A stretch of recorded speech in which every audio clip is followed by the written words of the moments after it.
Modern XCOM games are the standard by which other tactical shooters are judged. When someone describes Hard West or Death Watch, comparisons to XCOM are difficult to avoid. Indeed, in describing XCOM 2, I'm going to do the same thing. It's a lot like XCOM Enemy Unknown or Within. The unpredictable stuff seems more creative and unpredictable.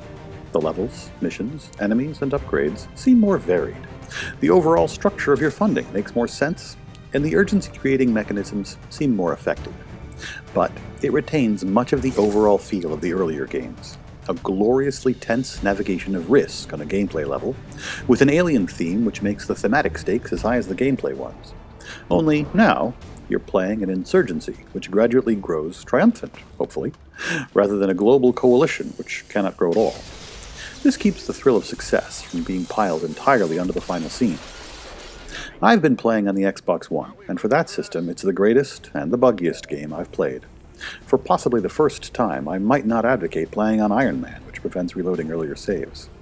If you hit a bug which makes you lose a valued soldier, that can do an awful lot to alienate you from the game.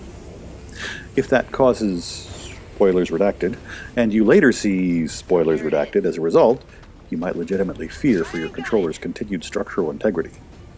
Contrariwise, when those things happen, because of a risk you ran, they're among the most meaningful story beats I've encountered in any game. Oh, and this may count as a life hack. Try naming your soldiers after real people whose names you want to remember.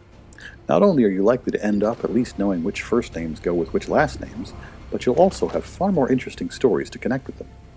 So you remember Susan Holmes, not as your uncle's new girlfriend who likes opera and works in insurance, but as a combat hacker who one-shotted a giant robot one mission, but then panicked and killed your son's music teacher in the next.